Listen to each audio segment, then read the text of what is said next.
திருமண வாழ்க்கைன்னு வரும்போது மட்டும் இவங்க ரொம்ப கவனமா முடிவெடுக்கணும். ஏன்னா பிடிச்ச பிடிச்ச ஒய்ஃபு, பிடிச்ச மாரியான ஒரு வண்டி வாகனம் சொல்லுவாங்க இல்லையா? மச்சான் லட்டு தின்ன ஆசையா 1 லட்டு வேணுமா? 2 லட்டு வேணுமான்ற மாரி. ஏன்னா லாஸ்ட் இயர்லாம் பார்த்தீங்க அப்படின்னா, நான் வெளிநாடுக்கு கடைசி நிமிஷம் புக் ஆகி எனக்கு கட் ஆச்சு. இல்ல எனக்கு அங்க காலேஜ்ல ஓகே ஆன மாரி இருந்ததுங்க. கடைசி நிமிஷம்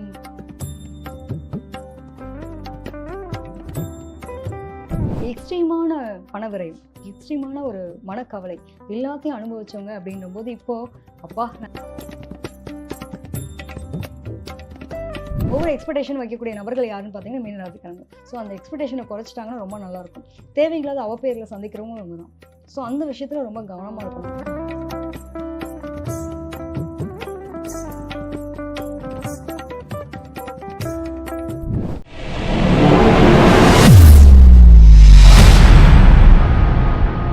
மீனராசிக்கான குருப்பெயர்ச்சி பலன். குருப்பெயர்ச்சி ஆறதுக்கு முன்னாடி மீனராசிக்காரங்க எப்படி இருந்தாங்க? இந்த குருப்பெயர்ச்சிக்கு அப்புறம் எப்படி இருக்க போறாங்க அப்படின்னு சொல்லுங்க. மீனராசி எடுத்துட்டோம் அப்படின்னா காலபுருஷனுக்கு 12ஆம் இடம். 12ஆம் இடம் அப்படின்னாலே வந்துட்டு இது விரையாதிபதி, விரயஸ்தானம் சொல்லுவாங்க. ஸோ இந்த இடத்துல வந்து குரு தான் ஆட்சி அதிபதியா இருக்காரு. இப்போ எப்படி இருக்க போகுது அப்படின்னு பார்த்தீங்கன்னா, இந்த குரு பயிற்சி அப்படின்றது இவங்களுக்கு 4ஆம் இடத்துக்கு வருது. ஸோ இடமாற்றம், வீடு மாற்றமா இருக்கட்டும், வேலையில ஒரு நல்ல ஒரு மாற்றமா இருக்கட்டும், அதெல்லாம் கிடைக்க போகுது. எனக்கு வண்டி வாகனம்லாம் வாங்கணுங்க. நான் வந்துட்டு ஒரு பைக் வாங்கணும்னு ஆசைப்படுறேன். நான் ஒரு கார் வாங்கணும்னு ஆசைப்படுறேன். அதெல்லாம் இந்த டைம்ல கண்டிப்பா கிடைக்கும். பிடிச்ச ஒய்ஃபு, பிடிச்ச மாரியான ஒரு வண்டி வாகனம் சொல்லுவாங்க இல்லையா?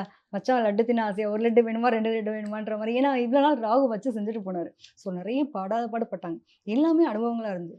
ஸோ அதுலேருந்து வந்து மீண்டு வரக்கூடிய நிலை அப்படின்றது உங்களுக்கு கிடைக்க போறது. மாற்றங்கள் எல்லாமே பாசிட்டிவா இருக்கும் ஆமா. அப்படின்னு. இவங்க என்னன்னா நெறைய வந்துட்டு நம்மள சுத்தி இருக்கவங்கள சந்தோஷப்படுத்துறேன்ற பேர்லயே இவங்களோட லைஃப் அவங்க வாழ்ந்திருக்க மாட்டாங்க. ஸோ இந்த டைம் பீரியட்ல வந்து எனக்கு என்ன லைஃப்ல எனக்கு என்ன வேணும்? அப்படின்ற ஒரு நிலை அப்படின்றத அனுபவிக்கக்கூடிய நேரம்னு சொல்லலாம். கண்டிப்பா. அவங்களுடைய மனம் பிடிச்ச மாரியா ஒரு எனக்கு மனசுக்கு பிடிச்ச மாரியான இடங்களுக்கு போணும். நான் இப்படிலாம் இருக்கணும். ஒரு அட்வென்ச்சர் எதிர்பார்ப்பாங்க. ஸோ அதெல்லாம் கிடைக்கக்கூடிய டைம்னு எடுத்துக்கலாம். இவங்களுக்கான பணவரவு, ஒரு வாழ்க்கையில நிம்மதி இதெல்லாம் எப்படி அமையும்? இவங்களுடைய பணவரவு அப்படின்னு எடுத்துக்கும்போது ரொம்ப நல்லா இருக்க போறது. இப்போ வந்து ஒரு நம்ம வீட்ல வந்து பெரியவங்க இருக்காங்க அப்படின்னா, அந்த தாய் வழி சொத்துக்கள் சொல்லுவாங்க இல்லையா? அந்த மாதிரியான ஒரு அனுபவம் குடுக்கக்கூடிய நிலை. அம்மா சம்மந்தப்பட்ட ரிலேட்டடான விஷயங்கள்ல கொஞ்சம் ஏன்னா ராகு இருக்கும்போது அம்மாவினுடைய உடல்நலம் சம்மந்தப்பட்ட விஷயங்கள் கொஞ்சம் தொந்தரவு இருக்கும். அதுக்கான மருத்துவம் கிடைக்கிறதுக்கான காலகட்டமா இருக்கும். ஸோ அத கரெக்ட்டா பார்த்து பண்ணிக்கிறது ரொம்ப நல்லது. இவங்களுக்கு பொருளாதார விஷயமாவும் சரி, படிப்படியான முன்னேற்றம். எடுத்தோனே ஹைலைட்டா போறத விட படிப்படியான முன்னேற்றம். ஏன்னா ராகு குடுத்துட்டு போன அடி அப்படி.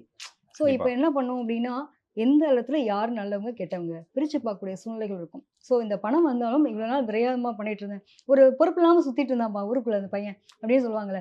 அந்த மாரி பொறுப்பற்ற தன்மையில இருந்தவங்க வந்து இப்போ ஒரு பொறுப்பான நிலைக்கு மாறப்போறாங்க. ஸோ அவங்களுக்கான லைஃப் அப்படின்றது ரொம்ப நல்லா இருக்க போகுதுன்னே சொல்லலாம். கண்டிப்பா. இப்பதான் பணத்தினுடைய வேல்யூ தெரியும். எங்க எடுத்து வைக்கணும்? என்ன பண்ணணும்?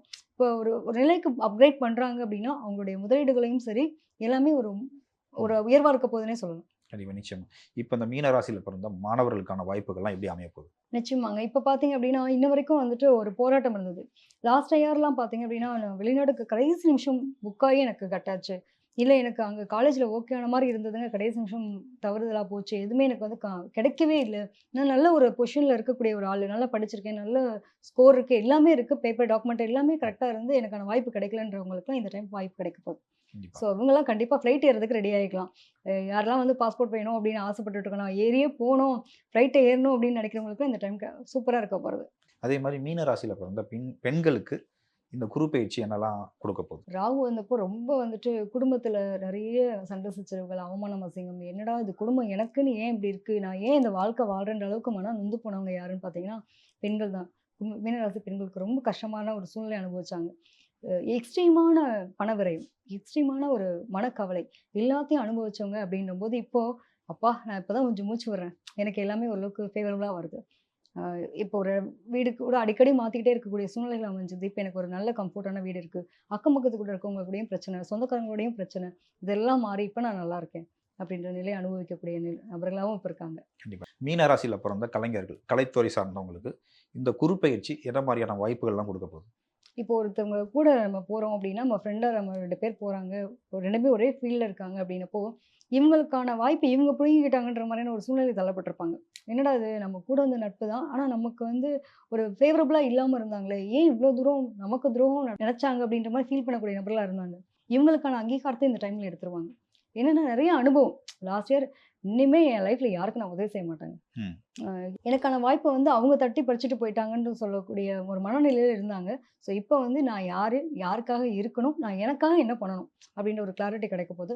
ஸோ கலைத்துறையில ஒரு சாதனை படைக்கணும்னு நினைக்கக்கூடிய நபர்களுக்கெல்லாம் இவங்களும் பாஸ்போர்ட்லாம் எடுத்துக்கலாம். ம். ரொம்ப அழகா வெளிநாடு, வெளியூர்லாம் போயிட்டு ப்ரோகிராம்லாம் பண்ணலாம். அந்த மாரி சூழ்நிலைகள் அமையக்கூடிய நேரம்னே சொல்லலாம். இவங்களுக்கான திருமண வாழ்க்கை, காதல் வாழ்க்கை இதெல்லாம் எப்படி அமைய போகுது? நிச்சயமாங்க. ஏன்னா இங்க சுக்கிரன் உச்சமாகக்கூடிய இடமா, திருமண வாழ்க்கைன்னு வரும்போது மட்டும் இவங்க ரொம்ப கவனமா முடிவெடுக்கணும். ஏன்னா பிடிச்ச வாழ்க்கை எடுத்துட்டாங்க, ரொம்ப நல்லா இருப்பாங்க. இல்ல அப்டின்னா கொஞ்சம் பிரச்சனைகள் வரக்கூடிய நிலைகள்லாம் உண்டு. ஸோ இவங்களுக்கு அந்த ஒரு மனம் பிடிச்சது போல திருமணம் நடந்தது அப்டின்னா ரொம்ப சூப்பரா இருக்கும். ஸோ ஏன்னா இங்க வந்து புதன் நீச்சமாகக்கூடிய இடம். எதிர்பார்ப்புல குறைச்சுக்கணும். ஓவர் எக்ஸ்பெக்டேஷன் வைக்கக்கூடிய நபர்கள் யாருன்னு பார்த்தீங்கன்னா மீன ராசிக்காரங்க. ஸோ அந்த எக்ஸ்பெக்டேஷன குறைச்சுட்டாங்கன்னா ரொம்ப நல்லாருக்கும். தேவையில்லாத அவப்பெயர்கள சந்திக்கிறவங்களும் இவங்க தான். ஸோ அந்த விஷயத்துல ரொம்ப கவனமா இருக்கணும். திருமணம் வாழ்க்கைன்னு வரும்போது விட்டு குடுத்து வாழவும் செய்யணும். சேம் அதே நேரத்துல அவங்களுடைய எதிர்பார்ப்புகள குறைச்சுக்கணும்.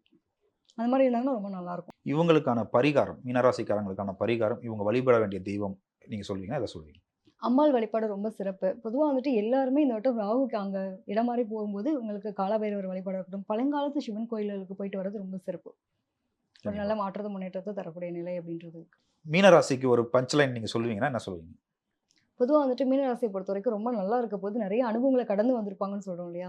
ஸோ அனுபவம் வந்து அன்பா எதையுமே சொல்லிக் குடுத்துருக்காது. ரொம்ப ஹார்டா தான் இருந்திருக்கும். ஸோ இவங்களோட வாழ்க்கையில இனி வரப்போற நாள எப்படி அமைச்சுக்கணுன்றத அவங்க கரெக்ட்டா அமைச்சுக்கிட்டாங்கன்னா ரொம்ப நல்லாருக்கும். நன்றி.